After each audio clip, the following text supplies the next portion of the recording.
اهدنا الصراط المستقيم. Alhamdulillahirabbil alamin, nahmaduhu wa nasta'inuhu wa nastaghfiruh wa na'udzu billahi min syururi anfusina wa min sayyiati a'malina. May yahdihillahu fala mudhillalah wa may yudlilhu fala hadiyalah. Asyhadu an la ilaha illallah wa asyhadu anna Muhammadan abduhu wa rasuluh la nabiyya ba'da. Kita akan teruskan kajian terhadap kebijakan Allah menghibahkan sesuatu yang di luar nalar. Sesuatu yang di luar nalar itu memang mekanismenya hibah. Hibah, apa yang dimaksud hibah? Hibah itu sangat dipengaruhi oleh pemberi hibahnya. Dalam hal ini Allah, bahwa yang memberi hibah satu suka-suka yang memberi. Yang kedua, yang menerima hibah itu tidak mengikuti hukum sebab akibat. Contoh, ada orang bukan pengusaha besar tapi kaya raya, kan di luar nalar.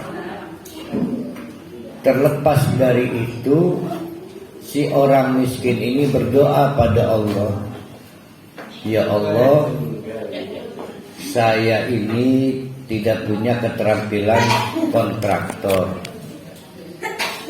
juga keterampilan bisnis, tapi saya pengen kaya.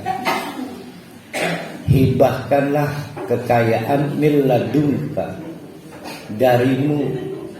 Miladunka berarti laduni kan, bypass, artinya tanpa hukum sebab akibat.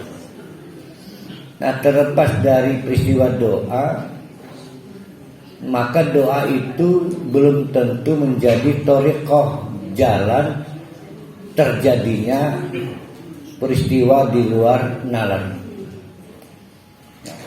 Jadi peristiwa di luar nalar itu memang disebutnya itu rezimnya rezim Allah, tidak bisa dipengaruhi. Nah, kemarin contoh pertama adalah seorang lelaki tua bersama istrinya yang mandul menembus batas pengen punya anak. Dikasih anak tanpa sebab akibat. Nah, timbul pertanyaan, Ustadz kan ngedu Zakaria. Nah, sekali lagi doa itu bukan thoriqahnya, bukan. Jadi tidak masuk sebagai kelompok sebab akibat. Kelompok sebab akibat itu kelompok rezimnya. Contoh, punya anak sebagai anak rabini. Ini kan bisa nggak punya anak laki rabini? Bisa, tapi namanya itu hibah itu. Hibah dari Allah. Akhirnya, nah, istri Nabi Zakaria yang bernama Hana lupa saya. Hana ya. Hana Imron, berarti ini Elizabeth. Sepokoknya pun dia. Akhirnya dikaruniani anak tanpa sebab akibat. Karena kalau pakai sebab, maka si istrinya harus tidak mandul, tapi nyatanya mandul. Nah, peristiwa itu disebut hibah. Kapan dan kenapa Allah menghibahkan sesuatu? Nah, itu yang penting ya. Kapan dan kenapa? Yang paling penting dari dua pertanyaan itu adalah sifat Rahman Allah. Allah itu intinya ngerunyani siapapun, termasuk Nabi Zakaria, pengen dua anak dedalane laku, maka dikerunyani.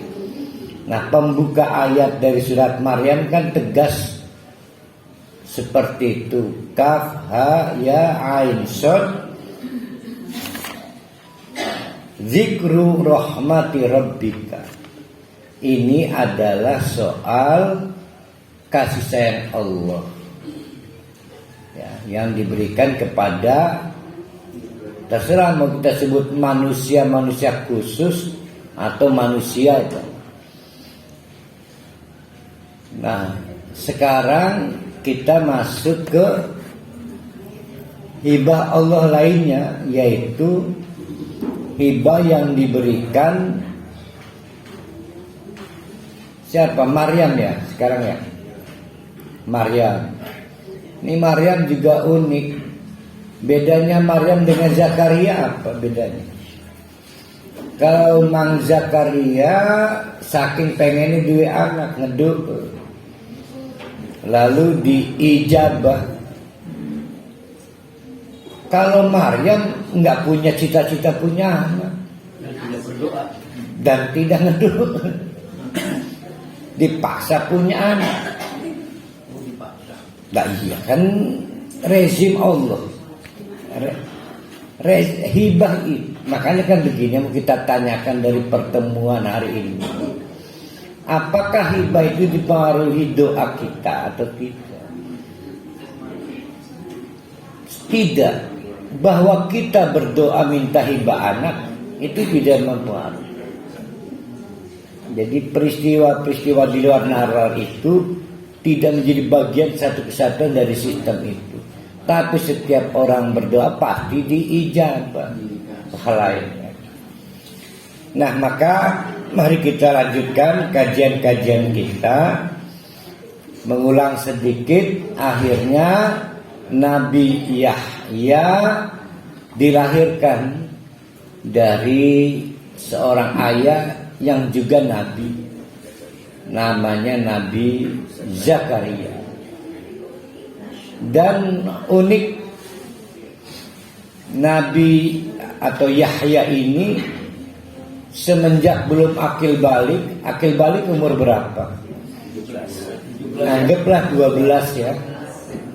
17 masuk 17-nya ya. 12. Ini akil balik itu artinya dianggap cakap hukum. Berarti sobian itu angka 1 sampai angka 12. Yahya dilantik jadi nabi sobian. Berapa tahun itu Ustaz? Macam-macam dan beragam. Ada pendapat 3 tahun. Berarti tahun pertama bisa ngomong. Ya kan, anak bisa ngomong tak umur 2 tahun, telat umur 3 tahun kan. Ada yang bilang umur 12 tahun persis lagi ngimpi balik. Bahkan ada yang nekat berpendapat bukan 12, bukan 3 tahun, umur 1 tahun. Yahya dilantik jadi nabi. Ini menarik karena melantik jadi nabi itu terjadi cakap-cakap. Kalau kata Pak Syawal, kan bahasa Medannya cakap-cakap ya. Jadi tadi Pak Syawal cakap-cakap melaporkan kemungkinan keterlambatan Torhali nganter roti, sekauran nganter roti DP. Kewajiban.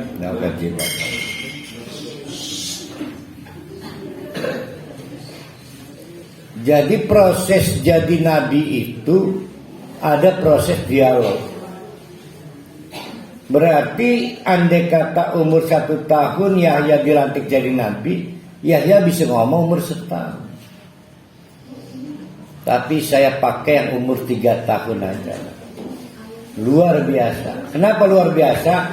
Nanti setelah ini di belakang ada yang luar biasa lagi, yaitu Nabi Isa. Karena Nabi Isa itu umur 1 hari dilantik nabi. Iya kan, umur sehari. Jadi saya pakai Yahya dilantik jadi nabi umur 3 tahun. Yahya punya bakat jadi nabi, namanya genetik. Yahya punya bakat jadi nabi, namanya genetik, karena bapaknya nabi. Boleh jadi keluhuran budi pekerti, keunggulan kepribadian Yahya memang bagian dari yang diwariskan ayahnya Zakaria, dan menjadi bagian dari doa-doa ayahnya, ya, Zakaria. Bandingkan dengan nabi kita, Nabi Muhammad sallallahu alaihi wasallam, malah dimatikan ayah dan ibunya pada waktu Nabi Muhammad meniti hidup, sehingga Nabi Muhammad tumbuh sebagai yatim dan sebagai piatu. Para ulama berpandangan ini rahasia besarnya Nabi Muhammad, sehingga Nabi Muhammad tidak terkontaminasi sifat genetik ayah dan ibunya. Jadi manusia itu tumbuh berkembang dengan 3 faktor penekan. 1, lingkungan orang tuanya. Maka si ngomong, si mana kayak baik, karena sempat bertemu dengan ayah. Ada lagi yang anak nyolong baik, kayak abah, pengen nyolong baik, karena pernah belajar nyolong si abah. Ini mah enggak, artinya genetik itu ada baik ada buruk. Nah, Nabi Muhammad itu dirancang tidak ketemu ayah ibunya. Menarik ya. Yang kedua, Nabi Muhammad dirancang buta aksara plus tidak pandai berhitung, sehingga untuk menentukan Ramadan memakai metode jadul, yaitu melihat ru'yah. Itu kalau bisa berhitung pasti pakai hisab. Saya nggak bisa berhitung. Tapi yang terpenting buta aksara. Ini juga keuntungan menurut para ulama, sehingga perkembangan pengetahuan Nabi Muhammad tidak dipengaruhi bacaan-bacaan yang dibaca. Karena penekan kedua selain lingkungan orang tua adalah buku bacaan yang dibaca. Nabi Muhammad bukan malas maca, bisa maca, sehingga pengetahuannya alami. Maka Nabi Muhammad buka kartu, apa lamun yatim piatu budak aksara belajar di sini di Nabi Muhammad. Dijawab oleh Nabi Muhammad, adabani Rabbi fa ahsana ta'dibi. Allah langsung turun tangan melengkapi kebutuhan pengetahuan untuk menjadi nabi. Karena nabi itu butuh pengetahuan. Nah, praktis kita melihat Nabi Muhammad ini selain punya bakat alami, juga dilengkapi secara laduni. Syarat-syarat keilmuan, jadi nabi itu butuh syarat keilmuan, namanya al-hikmah. Nah, kembali kepada Yahya.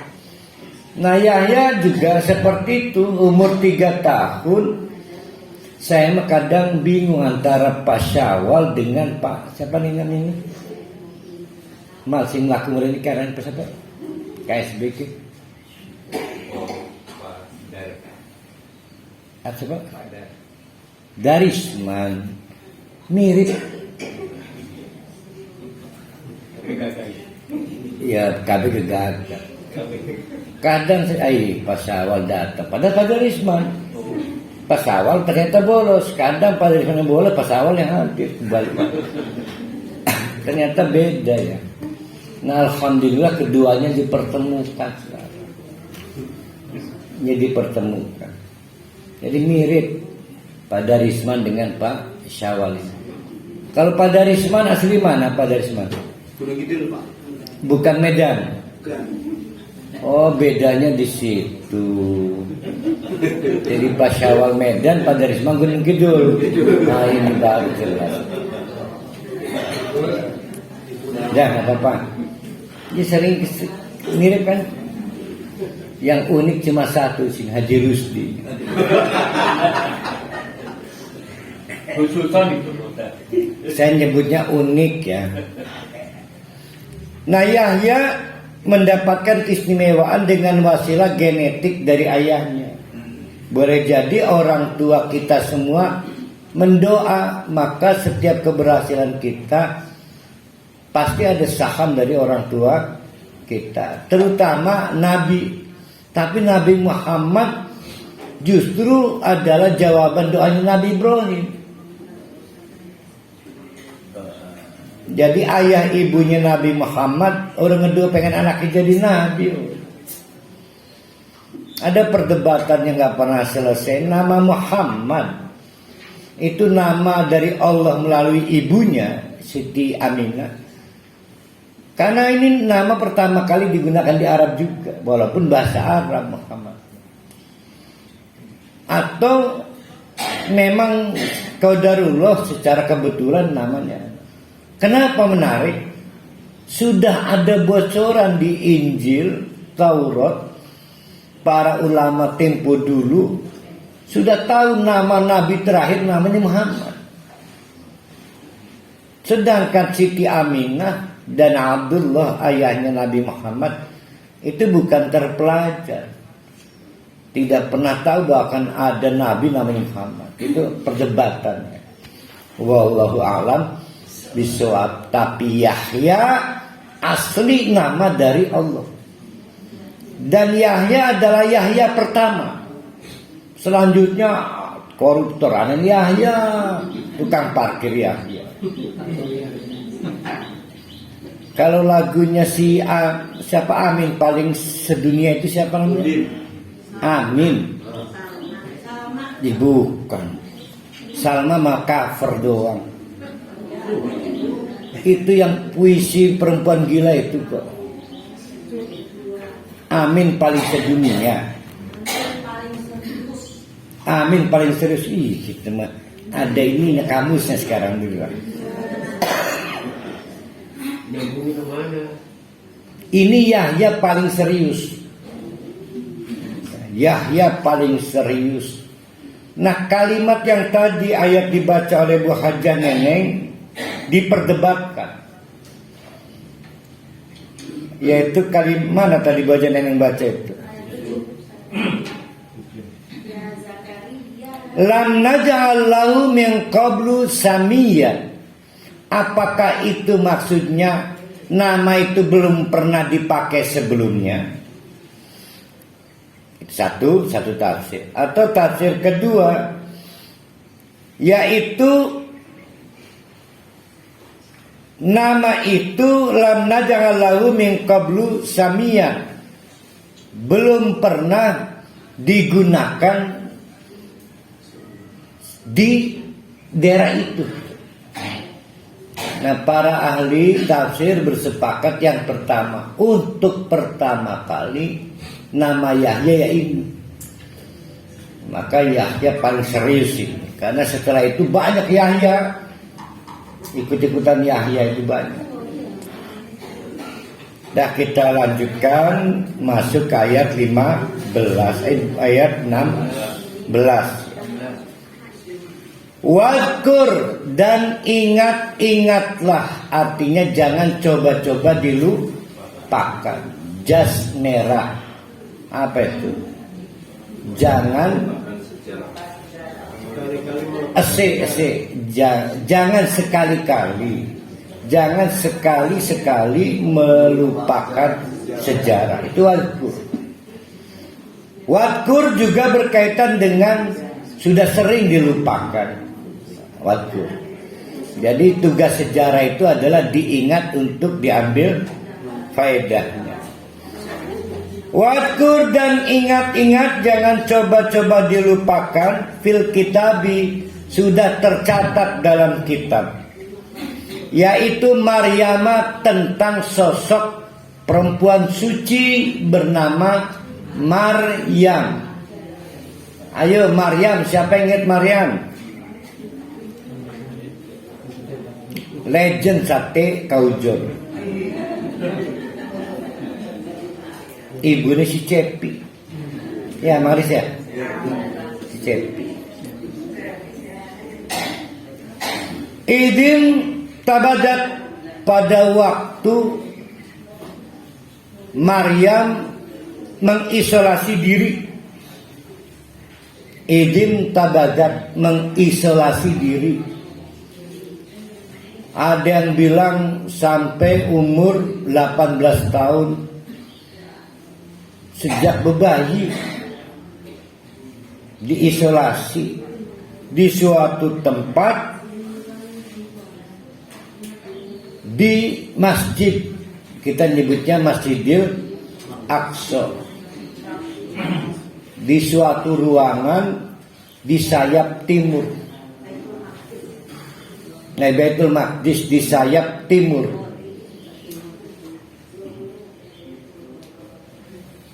Dipingit, disesuaikan dengan cita-cita mula, yaitu pengen dua anak lanang, tugasnya jadi marbot. Nah, sementara Maryam wadon dudulana. Nah, karena wadon maka tetap di masjid tapi tidak jadi marbot. Maka dipingit. Idin tabadat, ketika mengisolasi diri, min aliha, tidak dapat diakses keluarganya.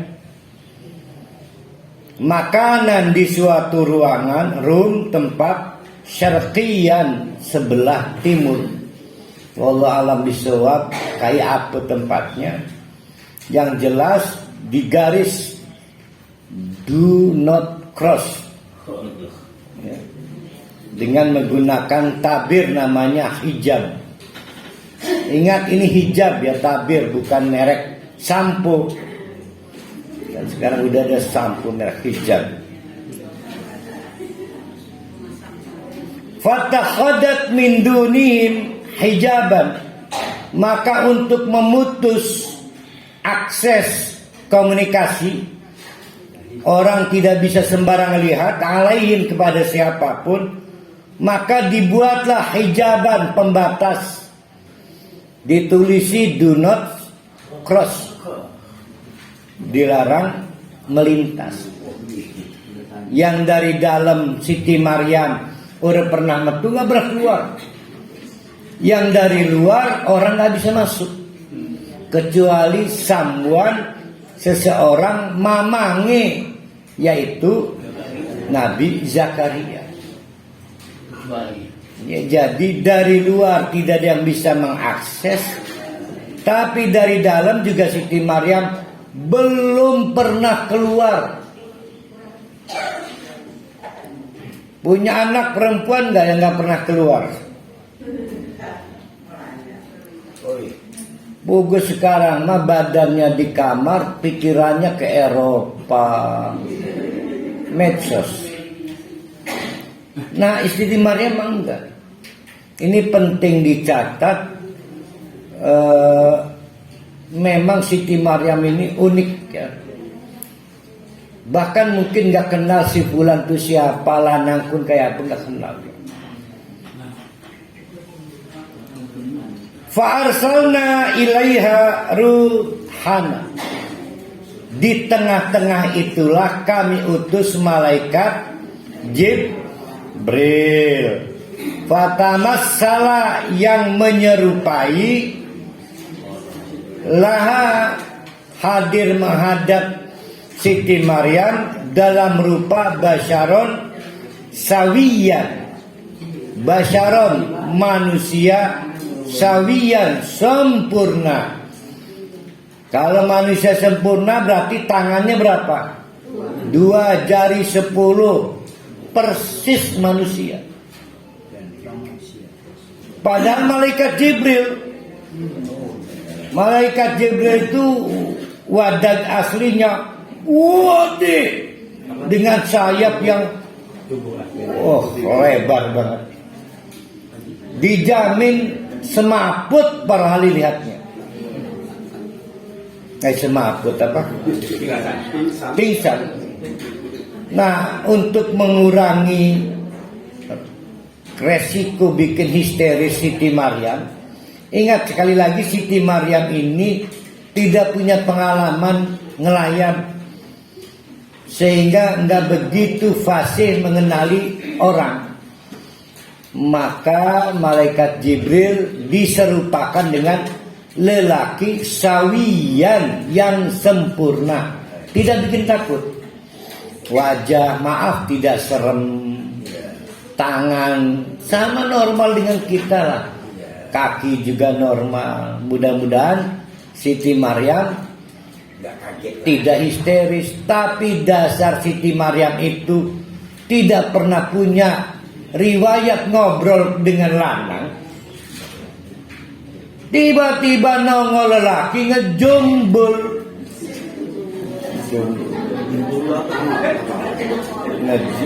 Apa ngejumbul? Kaget. Waget. Inni a'udzu birrahman minka in kunta taqiyan. Nyerah-nyerahlah. Saya hanya minta ampun pada Allah. Ting bating, jangan diapa-apain saya. Kurang lebih begitulah. Jadi histeris karena ada lelaki tak dikenal tiba-tiba tampak muka di depannya. Seumur-umur Siti Maryam hanya ketemu lelaki namanya Zakaria, pamannya sendiri. Wow, itu luar biasa ini. Maka malaikat Jibril berusaha menenangkan Siti Maryam yang sedang histeris itu. Don't worry, tenang teh. Innama ana rasulu rabbika. Saya utusan Allah. Malaikat Jibril. Nah, barulah tenang Siti Maryam. Emang ada apa Allah ngutus engkau? Li'ahabalaka. Ayo, wadon apa kan? Wadon laki ya. Li'ahabalaki gulaman zakiyan. Ini maaf teh, saya cuma disuruh ngasih kabar, teteh harus punya anak. Harus. Kita ulang, kalau Nabi Zakaria memang merintih berdoa pengen punya anak, maka dikasih anak. Lah Siti Maryam tidak pernah ngedoa pengen punya anak. Maka datangnya malaikat Jibril untuk memberi pengkabaran, Anda terpaksa harus punya anak. Jadi satu ngarep-ngarep, yang satu enggak ngarep. Kata malaikat Jibril, maaf punten ya, punten. Li'ahabalaki gulaman zakiyat. Saya cuma mau nyampaikan kabar, teteh harus hamil. Waktu itu rusak pikiran itu, karena tidak ada sebab-sebab untuk hamil. Jadi hukum kebiasaan dan hukum akal pikiran tidak ketemu. Maka Siti Maryam merespon, anna yakunu li gulam. Aji jejorangan sih. Lah perimen, bagaimana saya harus hamil? Saya seumur-umur dikarantina di tempat ini. Saya tidak pernah menikah. Menikah aja nggak pernah, apalagi pacaran. Kebalik kali ya. Gimana ya? Disebabkan ini nggak pernah menikah. Dan satu-satunya lelaki yang punya akses mamang kita. Wis tua. Yang tulang-tulang paling kerasnya pun sudah tidak berdaya. Ya. Jangan. Walam yamsasni basarun. Tidak ada lelaki yang menyentuhku. Maksudnya saya nggak punya suami. Walam aku bagian dan saya bukan perempuan langar. Wah, langar kenapa ya? Apa langar? Hah?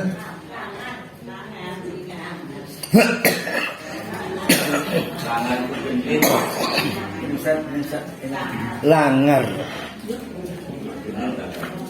Maaf pengen mana istilah bondolan.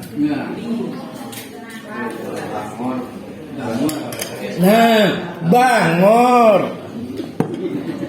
Walam aku bagian dan saya bukan perempuan bangor. Tahu Pak Jurus di Bangor? Burger enak. Depan terminal Pakupaten ada itu burgernya. Burger Bangor.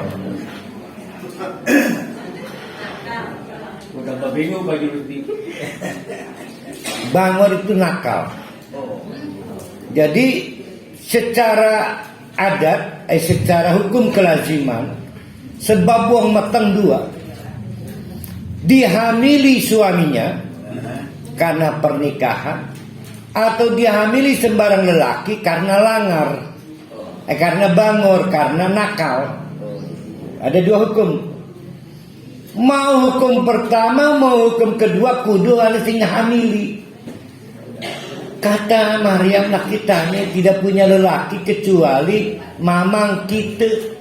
Namanya Zakaria, sudah sangat mustahil bisa menghamili. Usia jejorangan malaikat. Qala, maka dijawab oleh malaikat Jibril, kadzalika, laju primen. Kalau Allah sudah memutuskan tidak bisa tidak, kun fayakun. Ada sebab, tidak ada sebab, pasti terjadi. Kadzalika. Ini rezim, namanya rezim Allah. Qala, maka malaikat Jibril juga menegaskan, nggak usah mikir rumit amat sih. Menurut teteh, ini ngomong ke Siti Maryam, untuk dihamili butuh suami atau butuh nakal, rumit. Rabbuka huwa alayya, qala rabbuka huwa alayya hayyin. Untuk Allah supaya teteh punya anak hamil itu soal gampang, tidak pakai sebab dan akibat.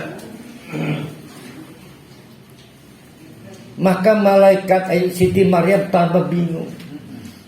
Kenapa harus saya sih? Coba maunya Allah apa? Maunya Allah apa? Dijawab, walina ja'alahu ayatan linnas. Ya saya putuskan Siti Maryam jadi properti Allah. Jadi properti Allah dalam rangka membuktikan kekuasaan Allah kepada seluruh manusia. Kita nyebutnya Abdullah, properti Allah. Gimana kalau malaikat datang, rohali, tolong dalam waktu 5 menit siap-siap jadi orang kaya raya. Kan dipaksa oleh Allah. Oh, kenapa lu saya? Anda terpilih. Apa tujuannya? Allah pengen membuktikan kekuasaan Allah. Mau nolak rohali? Nggak bisa. Karena para ahli properti Allah, alat Allah membuktikan kekuasaan. Maka kita nyebutnya Abdullah, hamba Allah. Jadi jangan merasa pantas menjadi orang miskin, jangan merasa juga pantas menjadi orang kaya. Semua ada dalam hukum Allah. Ada yang sesuai dengan kelaziman, ada yang memang sama sekali tidak ada nyambung dengan kelaziman. Nah, yang Siti Maryam ini tidak sesuai kelaziman dan tidak sesuai ilmu pengetahuan. Allah ingin membuktikan kekuasaannya. Warahmatan, yang pertama menjadi properti Allah. Warahmatan minna, dan Allah pengen ngerunyani siapa? Bapaknya Maryam.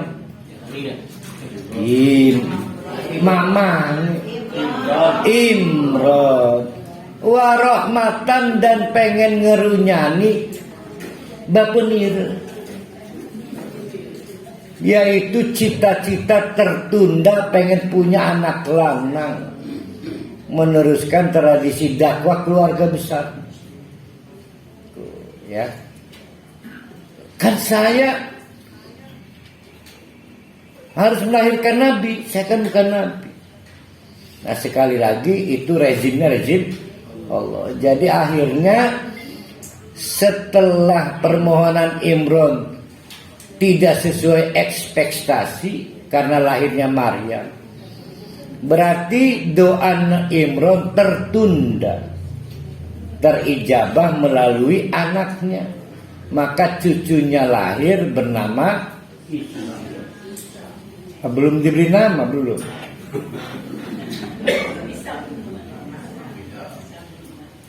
Siti Maryam belum duduk, perasaannya masih kacau, broken kan. Gubrak gabrik teh tenang si teh.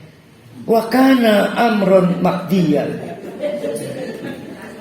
Wakana amron makdian. Teh terima baik teh. Ini sudah di kodi, makdian itu kodi. Kalau di sistem hakim kodi apa artinya? Pemutus. Makdian sudah diputus, sudah ditetapkan. Wakana amron makdian. Kapan itu? Ketika di lauh mahfuz. Jadi udah teh urusnya gubrak gabrik, sudahlah, udah jadi ketetapan Allah. Nah, selepas malaikat Jibril benar,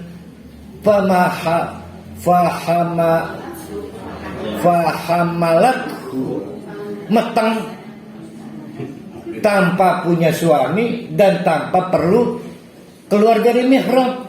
Ingat, mihrab ini nama ya, bukan mihrab dalam tradisi bahasa kita.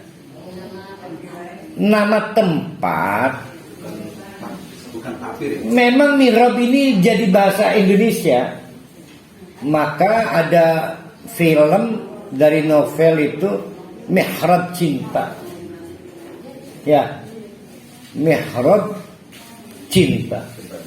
Maksudnya melanggar musola. Nah, mihrab sendiri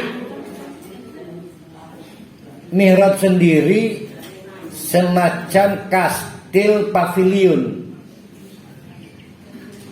Misalnya gini, masjid apa yang paling persis ya? Ada masjid, ada kantor-kantornya, unit-unitnya, ada asramanya. Nah, Siti Maryam ditempatkan di sudut kanan di suatu ruangan, bukan masjid, unit-unitnya.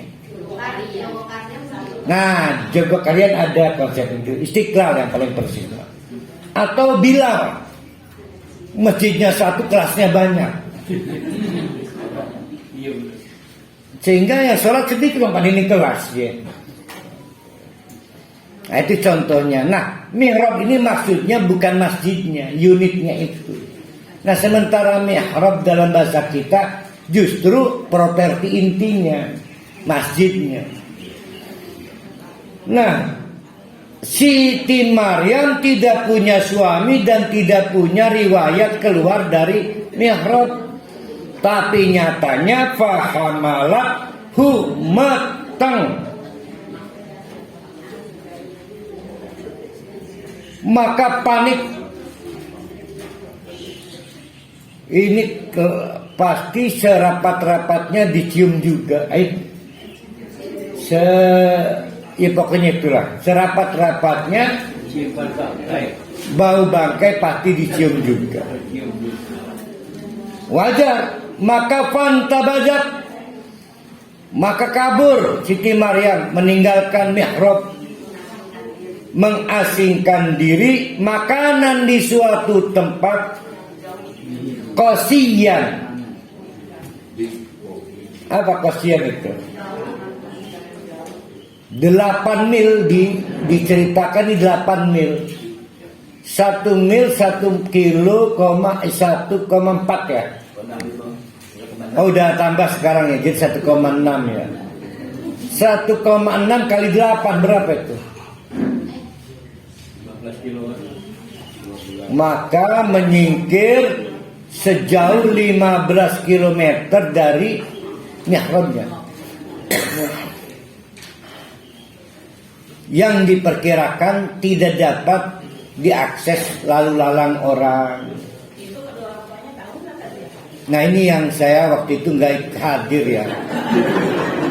Nggak, artinya kan saya nggak sejaman waktu itu.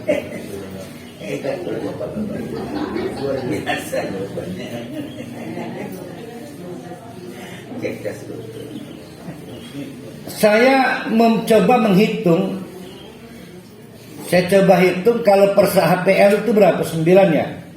9 bulan misalnya. Ini perjalanan 18 km ini dilakukan di usia kehamilan 9 bulan.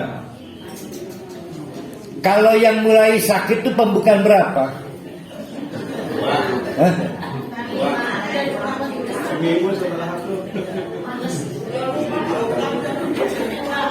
Karena ini jadi pertama, bayangkan melaku ngetiprik sudah menjelang sakit pembukaan. Berarti selama hamil bersembunyi Siti Maryam di mihrab itu, menyimpan rahasia dengan Zakaria mamanya. Karena walaupun ini perkara kenabian, cara mengkomunikasikan ke publiknya membingungkan. Begitu sudah wayahnya persalinan, sudah perutnya besar, maka Siti Maryam mungkin dibantu oleh pamannya itu yang tua renta, melakukan perjalanan sejauh 18 km. Kebayang guys, dalam keadaan takut, pikiran acak-acakan, maka begitu sampai settingnya itu tidak ada kampung, hanya beberapa pohon kurma, tapi ada garis sungai tanpa air. Kaloran, kali mati. Enggak, memang ini kali mati. Jadi kayak kaloran lah. Oh iya, Cibere mana ini? Bengene anak banyu ini sikilake. Itu settingnya ya. Beberapa pohon korma tanpa kampung, bukan jalur umum yang banyak orang lewat, tapi ada bekas sungai. Menarik. Fa'aja'al makhodiku. Oh saya ini gak pernah metang sih ya. Makhodu ini perkiraannya pembukaan 2, 3, 4 lah. Makhodu itu sudah sangat sakit, pengen metang, melahirkan. Begitu rasa sakit itu kuat mendesak, ranjang laku untuk pegangan. Suami tidak ada untuk pegangan, bidan tidak ada, hanya ada pohon korma buat pegang, ngejejak, menekan itu apa? Ngeden. Ya Allah ya. Maka fa'aja'ahal makhadu ila jid'in nakhlati.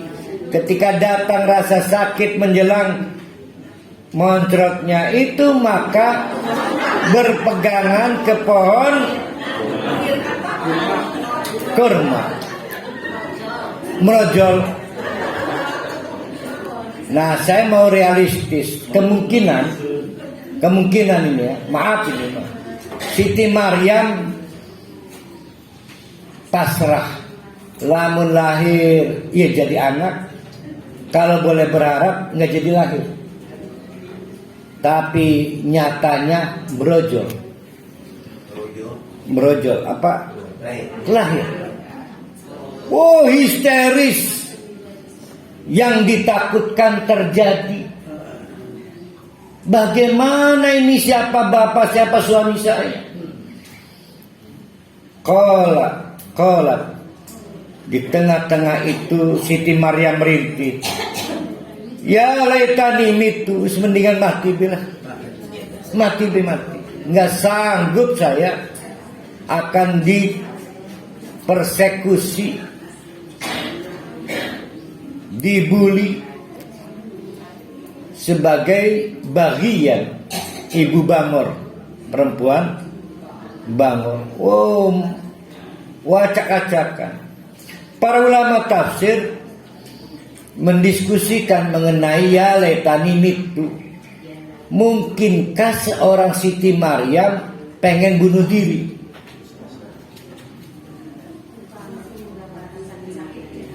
Udah keluar ini, udah keluar. Setelah keluar baru histeris. Sebelum keluar masih berharap tidak keluar. Keluar apa maksudnya? Bayi. Nah, akhirnya para ulama tafsir bersepakat ini bukan ungkapan bunuh diri. Pengen bunuh diri. Ini ungkapan saking puncak-puncaknya kebingungan dan kebuntuan pemikiran. Ya laitani mitu, ya Allah, kalau boleh memilih mendingan saya mati. Saya nggak sanggup menjawab pertanyaan-pertanyaan publik. Ini anak siapa? Suami kamu mana? Ayahnya mana? Kapan si remetengi?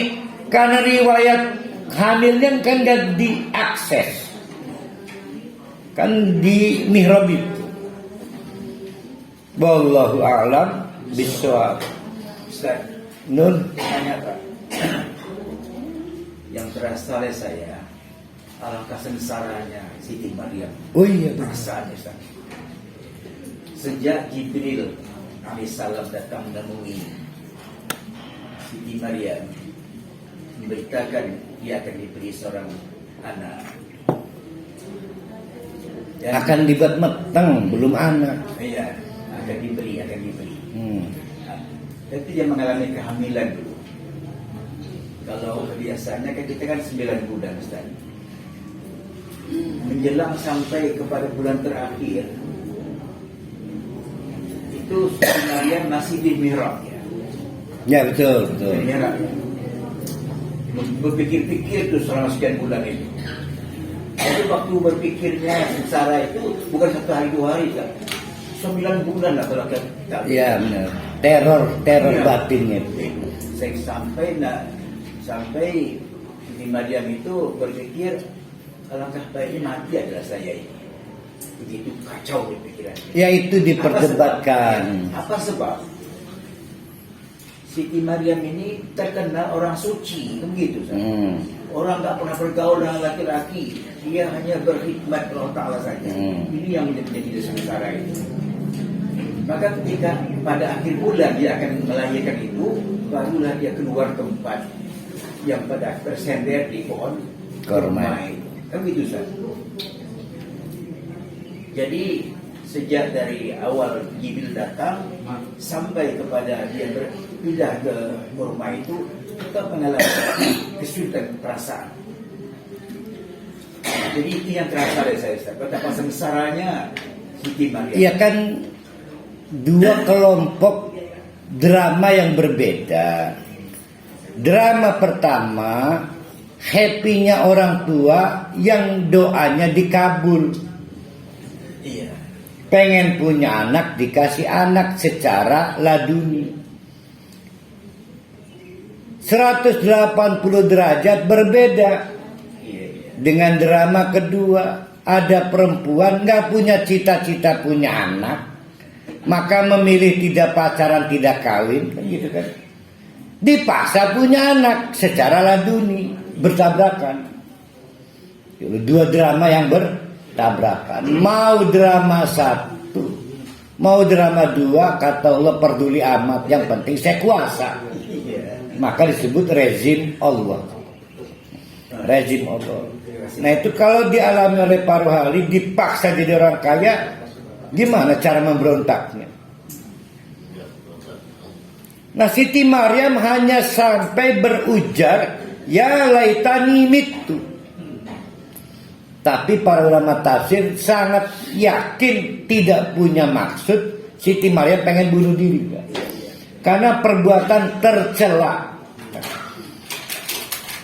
Wa kuntu nasyan mansian, atau kedua, mendingan mati, atau kedua, dihapus dari daftar kerabat. Artinya udah lupakan aja lah, nggak usah dicari saya di mana, nggak usah diingat pernah punya anak namanya Maryam. Jadi ada dua pilihan, saking tidak sanggupnya. Mungkin waktu itu belum ada KA ya, klinik aborsi. Waktu itu.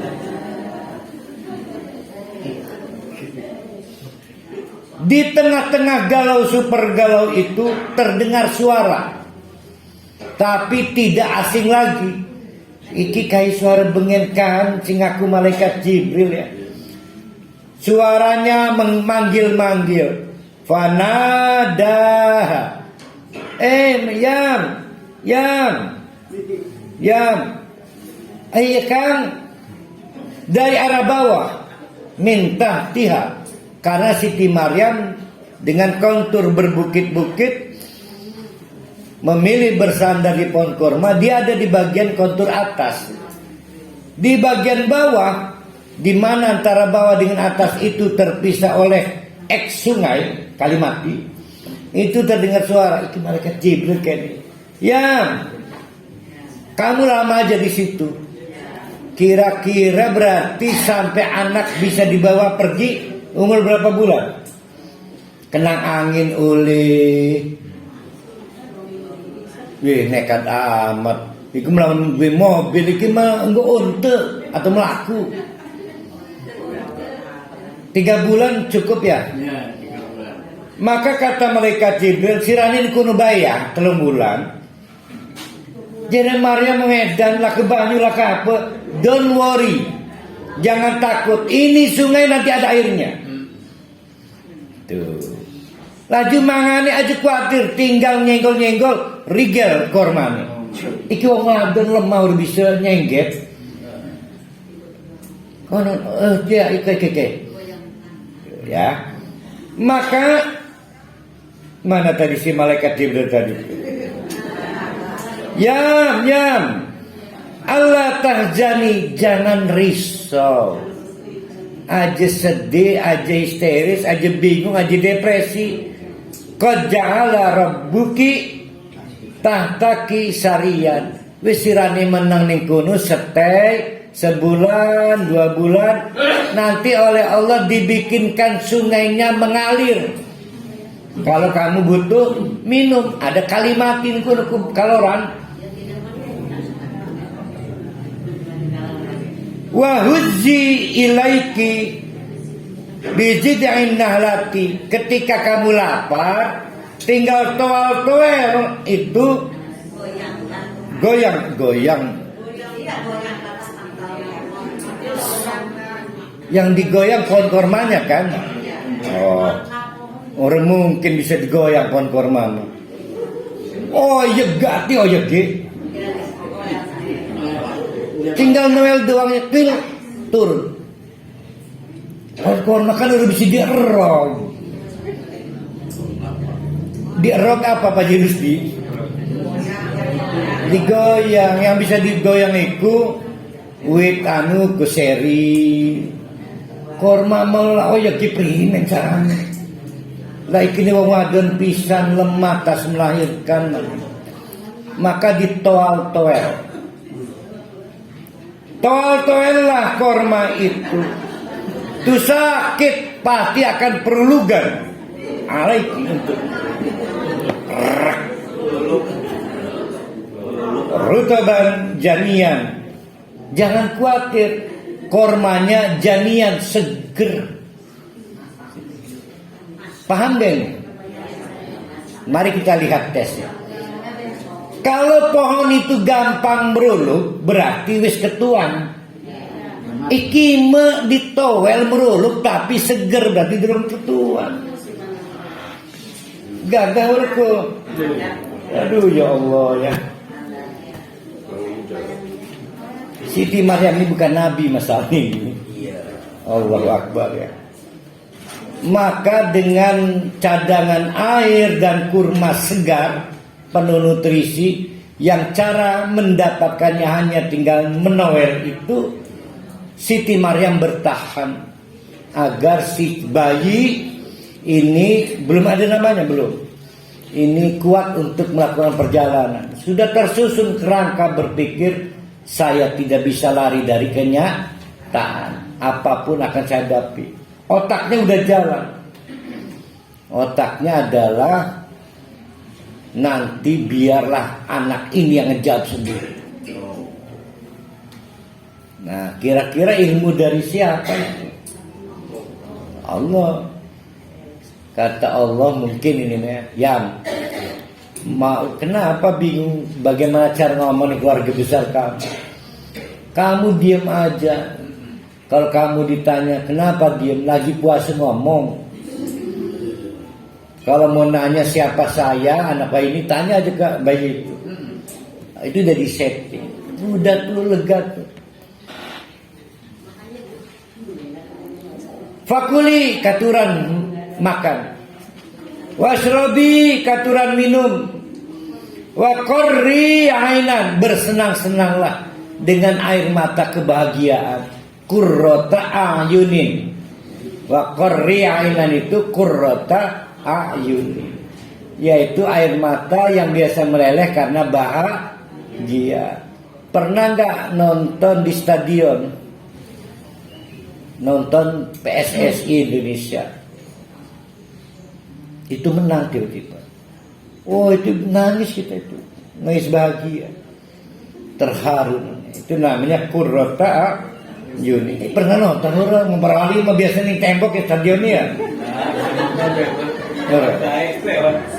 Nah, iki sing gawe rugi perseran ke udah pernah bayar tiket masalah.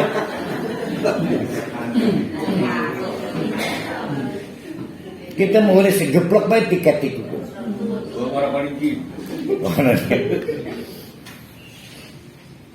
Ini kok manengko. Fa imma, ini bukan Bu Ima, ini fa imma, maka manakala lamun tah ting kubating taroyinna kepergok orang minal basyari, ada orang kepergok lalu sibuk mempersoalkan ini bayi siapa ini. Fakuli, udah gini aja kamu jawab, ini nazartu lirrahman sauman, maaf saya lagi puasa ngomong. Nah berarti ngomong berarti ya. Maksudnya pakai isyarat atau pakai lakban ditulis saya lagi puasa ngomong. Falan ukallimal yaum insiyan, maaf saya lagi tidak bisa berkomunikasi insian dengan manusia manapun. Dah setelah dianggap cukup, si bayi sudah mulai bisa diajak traveling. Perjalanan akan ditempuh 18 km lagi. Balik lagi kan. Fa'atat bihi qaumaha tahmiluhu, maka Siti Maryam pulang tahmiluhu dengan, nah ini penuh perdebatan ini ya. Ada yang bilang pakai keranjang, ada yang bilang digendong. Saya yang aslinya aja lah, dengan menggendong anaknya. Ada juga yang ngotot pakai keranjang dari pelepah belara kurma. Tapi kata tahmiluhu itu harus menggendong. Kalau kaget masyarakat, ya Maryam, ya Allah Maryam, Laqad jiti syai'an fariyan. Musibah ini kamu datang syai'an membawa sesuatu fariyan yang menjijikkan. Gawai cilkin gawai dulu ya Allah. Ngegawai tai gina keluarga nira bapa nira rai bapa nira acur pasti. Bikin malu ikut kalau wong pontang. Nah itu varian. Nah sekarang sudah jadi dua roda ya. Honda mengeluarkan kan. Honda varian. Vario itu nih ya. Motor saya itu Pak. Apa? Gua udah nggak jelas motornya. Oh itu Vario Pak Jurus di. Iya. Pikir saya motor chip itu. Iya yang ada kacanya kan chip kan. Iya. Ya Uta Harun. Makana abuki amro Makana abuki mro'a sau'in. Udutah bapa nira duduang alu dudu penjahat. Kamu itu dari keluarga terhormat, yaitu keluarga Mang Imron. Laqad wa makanat ummuki bagian lan ibu nira bukan wong wadon bangor. Primen sir jadi makanan iki. Fa asyarat ilaihi. Takon bini anak itu. Jadi tidak menjawab malah mengisyarat. Memberi syarat pakai jari atau pakai mulut tuh. Nah inilah yang kemudian jadi perdebatan. Dianggap dengan jari itu si bayi itu dikeranjang. Kok takoni itu. Saya anggap aja ke takoni bikin. Kira-kira umur berapa? 3 bulan. Nah tadi masih pakai 3 bulan. Jangan kaget beberapa tafsir menyebut hari kedua. Berarti baru 2 hari. Nah yang membuat missing link kalau baru 2 hari, perdebatan malaikat Jibril soal cadangan air dan cadangan makanan nggak berarti dong. Yang fakuli wasrobi. Nah kalau cuma semalam 2 malam mah buat apa ada ayat fakuli wasrobi. Ayo ada cadangan air, kalimatinya menjadi punya debit air untuk memenuhi kebutuhan nutrisi, tinggal Noel korma. Nah ini enggak berarti. Maka saya pakai pemikiran tafsir yang usia 3 bulan. Nah 3 bulan udah bisa ngomong belum? Bisa ngomong umur berapa? Jangan setahun gitu. 2 tahun. Yahya diduga dilantik jadi nabi umur itu. Umur 3 tahun. Masih cedal kan? Nah Nabi Isa dilantik jadi nabi semenjak lahir. Jadi kita ulangi, Yahya dilantik nabi semenjak bisa berbicara. Sementara Isa semenjak lahir. Tapi Nabi Muhammad lebih hebat mana? Kata Nabi Muhammad, kuntu nabiyan wa adamu bainal jasadi warruh. Saya udah jadi nabi pas Adam lagi disambung-sambung antara jasad dengan ruh. Iki mah dalam riwayat sufi. Kata Nabi Muhammad, kuntu nabiyan, nah kita mendipikan jadi nabi. Wa kana adamu bainal jasadi warruh, padahal Nabi Adam lagi di otak-atik. Jasad dan ruh lagi disambungkan. Karena ruh dengan jasad kan harus ketemu. Itu saya sudah jadi nabi. Wallahu alam bishawab. Karena nabi itu, Nabi Muhammad jadi nabi tahun berapa? 40 tahun usia. Di tahun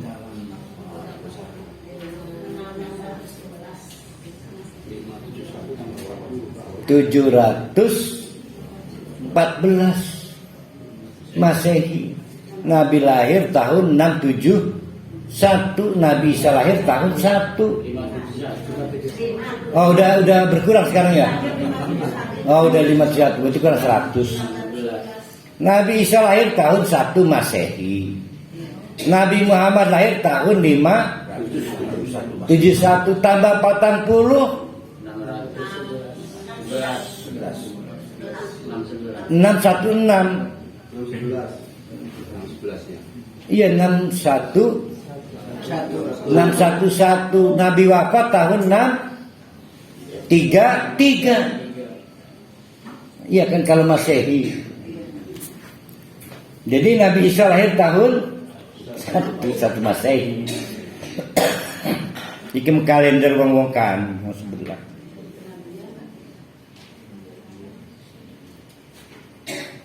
Jadi saya minta izin, ini usia 3 bulan, saya minta izin ya. Mana tuh? Fasyarat ilaihi katuran, kalau memang ingin konfirmasi, tanyakan saja pada anaknya, saya lagi nazar puasa ngomong. Kalau kayak orang bengak kecil maya Medan kayaknya. Kaifa nukallimu man kana fil madi sabiya. Lah bagaimana sih kami lagi nanya kamu malah suruh kami nanya ke bayi sabiya. Wong edan yang lelaki ya.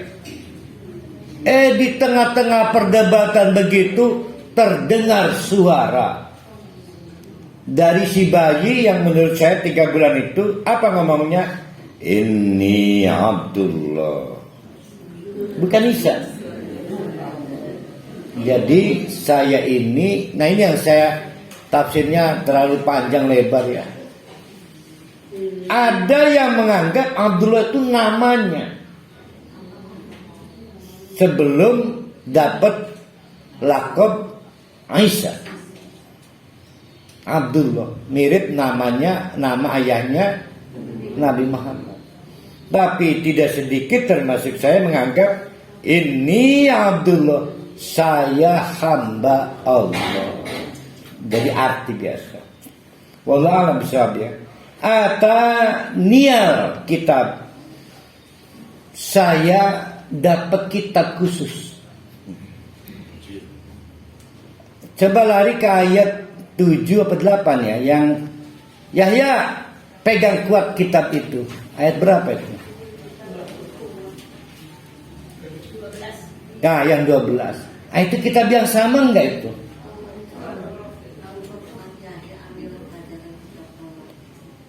Yahya pada umur 3 tahun disuruh memegang kuat kitab, Alkitab.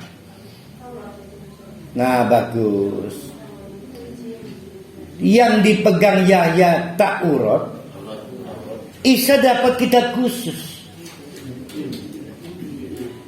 Namanya Al-Injil. Jadi boleh jadi secara bersamaan periodiknya 2 kitab yang berbeda berjalan. Karena kitab Taurat tidak seluruhnya menasakh kitab Kitab Injil tidak seluruhnya menasakh kitab Taurat. Tapi Al-Quran menasakh seluruhnya. Ya, Al-Quran itu menasakh seluruhnya, maka disebut Al-Yauma Akmaltu, kami sempurnakan, maka dinasakh. Dinasakh itu dibusak, ya, didelet. Dari bayi itu terdengar suara, ini Abdullah, saya hamba Allah. Atani Alkitab, spesial dapat kitab namanya Al-Injil. Waja'alani nabiyan, ini SK-nya. Sejak sekarang saya nabi. Nabi ya. Berarti tentang kitab dirinya menjelaskan saya rasul, tapi saya juga nabi. Maka Nabi Isa itu lengkap, ya nabi, ya rasul. Yahya tidak. Yahya nabi doang. Wa ja'alani mubarakan, saya dipersiapkan dengan banyak benefit, keunggulan benefit. Terbukti nanti bisa mengobati apa saja, punya nilai tambah. Ayo saya punten mau nanya. Ketika Nabi Isa, Abdullah ini menjelaskan, saya mah beda, saya mah punya keterampilan banyak. Itu mubarokannya. Itu maksudnya untuk menjelaskan saya berbeda dengan siapa? Yahya. Pinter tuh. Ya, saya berbeda dengan Yahya. Karena lebih dahulu masyarakat ini udah kenal Yahya. Saya punya banyak keterampilan. Punya banyak keterampilan itu disebut mubarok. Di antaranya tukang usap. Penyakit apa saja diusap, insya Allah bertemu kesembuhan. Bahkan yang pernah meninggal dengan izin Allah diusap, urip maneh. Yang patah nyambung, maka diberi gelar Al-Masih. Tukang usap kah? Ada Al-Masih.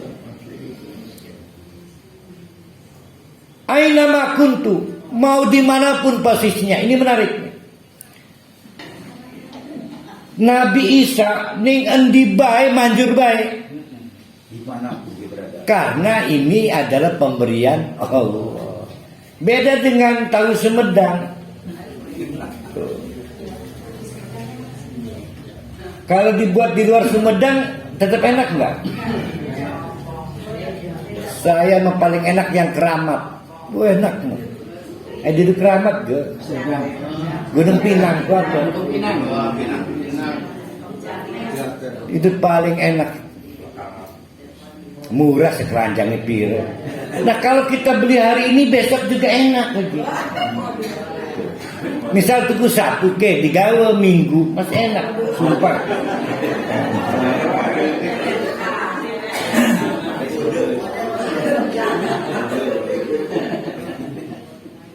Wa ausoni bis salat.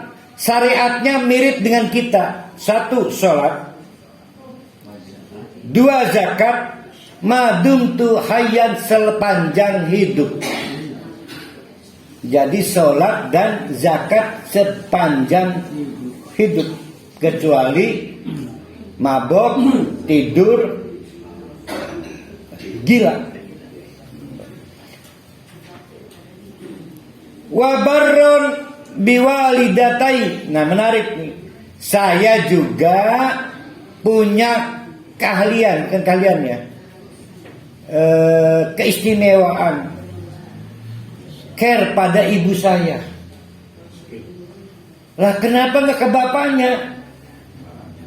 Nggak punya bapak. Nah berarti gimana ini cara membenar bedanya? Kalau saya lengkap bapak ibu cuma ke ibu doang. Nah saya ingin mengambil tafsir yang lebih modern. Maksudnya bukan berbakti pada orang tuanya.